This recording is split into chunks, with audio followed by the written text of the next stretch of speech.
Hey everyone, welcome to the channel. All things Middle-earth here with a video looking at the brand new features, commanders, units, and everything else that came in Season 3. So if you're not quite there yet, you're wondering what to expect, I've got all that coming up in just 1 second for you.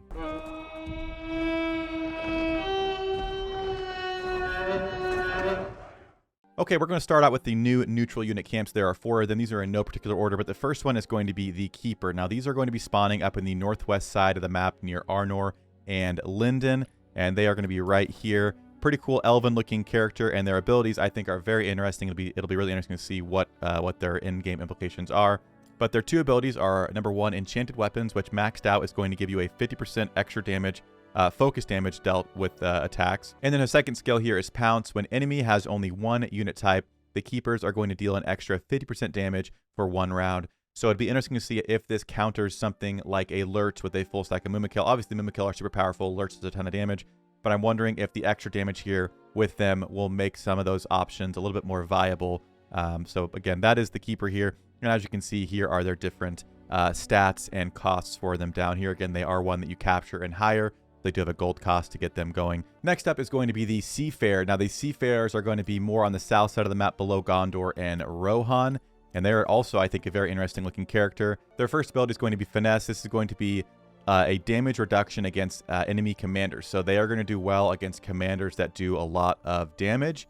And then their next one is going to be Naval Experience. When battling on crossings, their damage can be increased by up to 50%. So you have 50% increase on crossings here, and the damage reduction from enemy commanders up to 30% there. So even wondering if with the Seafarer and the Keeper, if there'd be a certain combination for those commanders that deal a lot of damage and have 1 troop type. Again, thinking Lurch, Mumakill.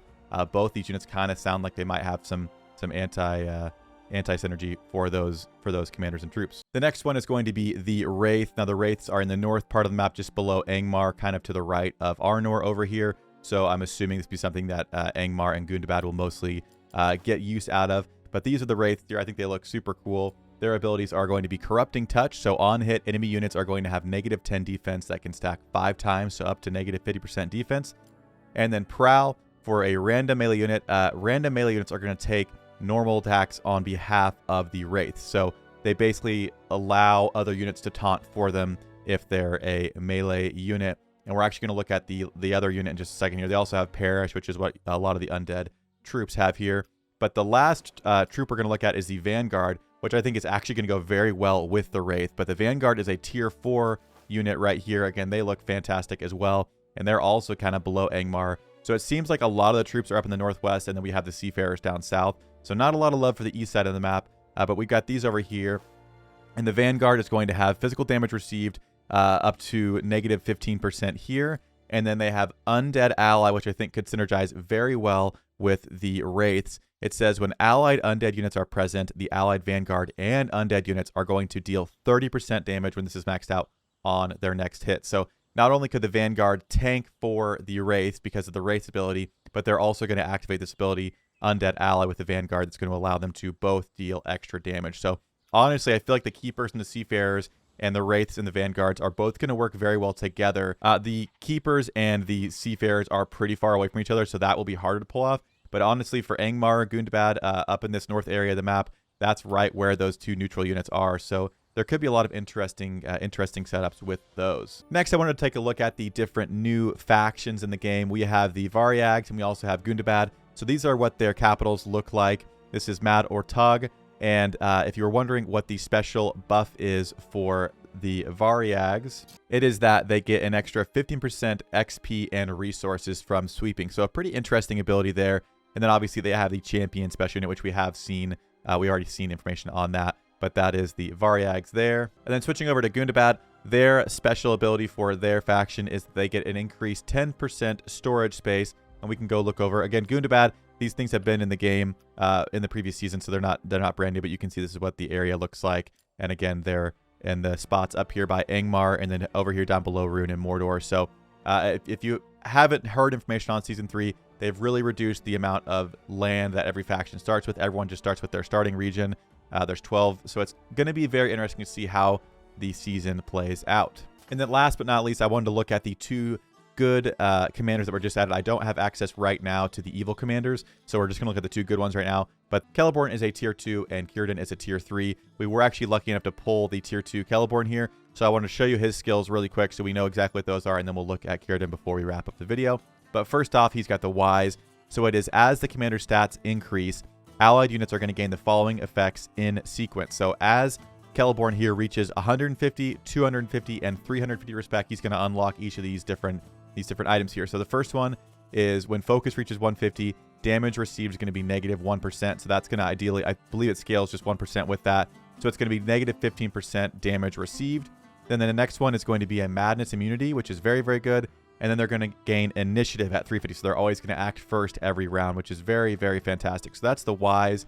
Then we have Silvertall, which is going to give focused and speed 14 and 7% for those respectively. Then we have Magical Barrier, which is going to be defense plus 3.2 during combat, modified by the focus stat. So that's pretty solid there. Then we have Guide. This is like the same skill that Halder has down here, but it's going to be for the first 2 rounds. All allied units are going to deal an extra 45% damage when that's maxed out in the first 2 rounds, and they also get stun immunity during that time. Then we have Armed Escort, which is going to be against one enemy target. You're going to deal 20% physical damage, and one allied unit is going to recover 12.8% HP, modified by the focus stat. And then lastly, we have Foresight, which is in the first 4 rounds, all allied units are going to have a 10% chance, maxed out to 70%, to gain Pursuit, which is going to ignore evasion. Not my favorite skill, but that is the other R1 there. Then we have Grey Elf, which is something we see on a commander like Legolas, which is for allied elves. They have a 10% chance, so up to a 15% chance to evade damage, and speed 15 at the max level here. And then we've got some shield training, which is going to be damage reduction for ranged units, and Deadeye, which is going to be damage increase for ranged units. And last but not least, the reason that we ended up switching to Lothlorien in my server is because we pulled this guy, and he has a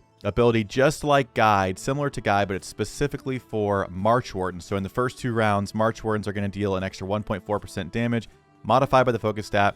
So again, if you can get crazy high focus in this guy, run Guide and Lord of Lorien, I think he could have some really crazy damage in the first 2 rounds. They're going to gain initiative. They're going to have stun immunity. It's going to be very interesting to say the least. And then he's got firing formation. So melee units are going to receive less damage, and ranged units are going to deal more damage. So depending on what respect you have this guy at, if you can also get Deadeye and shield training going as well, you're going to have these units dealing a lot of damage. But you're probably going to focus R1 and R5 first. And then lastly, we have Elven Leader, which is another ability we already have in the game. But each round, elves are going to gain a 3.6% chance. I believe this maxes out at 20%. They're going to have a 20% chance to attack twice every round, and they're going to gain the follow-up perk. So that is Celeborn. Then looking over at Cirdan, unfortunately, we were not able to pull this guy. We tried our best, but he is going to have White Council, which is something that a lot of characters have. But he's going to have all allied units are going to have the first 3 instances of damage. It's going to reduce by 1.2% starting out, modified by the focus stat. And then the max level effect is that the damage debuff is going to come into effect once more. And then they have High Alert, which is going to reduce the burn, focus, and poison damage received quite significantly, as well as Champion of the Light, which is going to increase damage to trolls, orcs, and Uruk-hai. So fantastic skill there. Then we have Teleri, which is for elves. It's a 30% chance of gaining damage plus 3.8%, modified by the speed stat with a speed plus 15 as a max level effect there. Then next we have Sea Elves, which is from round 7. Allied army is going to have a 14.3% chance of removing 1 debuff each round, and against the enemy army, you're going to have a 14.3% chance of losing a buff each round. So they're going to take a buff away from the enemy and give a debuff off of themselves. So that is Sea Elves. And then outflank against enemy ranged units, they're going to have increased damage up to 14% maxed out there for outflank. Then his R3 is going to be specifically for the Noldor Longshot, so he's going to probably see the best use in Linden if I had to guess, but I'm curious what other builds he can use with his R5. But this is going to be for the Noldor Longshot on turns when Volley isn't activated. Again, if you're unfamiliar with what Volley is, I'll put a picture on the screen really quick of how Volley works. But for that, when Volley isn't activated, they're going to have a damage reduction of up to 30% and speed 15 there. So that, I think, is going to be very nice to reduce damage that they're taking on those turns that they're not attacking. Then you have Fortify. While defending, allied units are going to receive less physical damage. And Firing Formation, which we just saw a moment ago on Celeborn, we have the melee units receiving less damage and ranged units dealing more damage. And last but not least, we have the Shipwright, which is for the first 5 rounds. Allied units are going to have a 5% chance starting out, so I think the scale's up to 75%, and they're going to have a chance of gaining one of these effects. So it's either follow up, they're going to avoid 1 instance of damage, they're going to clear one negative effect or they're going to ignore avoidance. And then the max level effect is for Cirdan here. He's going to ignore the erase restrictions on all equipment. So it'll be interesting to see if there are any kind of cheeky builds we can get going with him with Shipwright. And then we have River's Wrath against all enemies, deal 15.1% focus damage once. Effect is going to be modified by the focus stat there, and it's going to impose a 57.1% chance to inflict stun for 1 round. Again, that's starting out at level 1.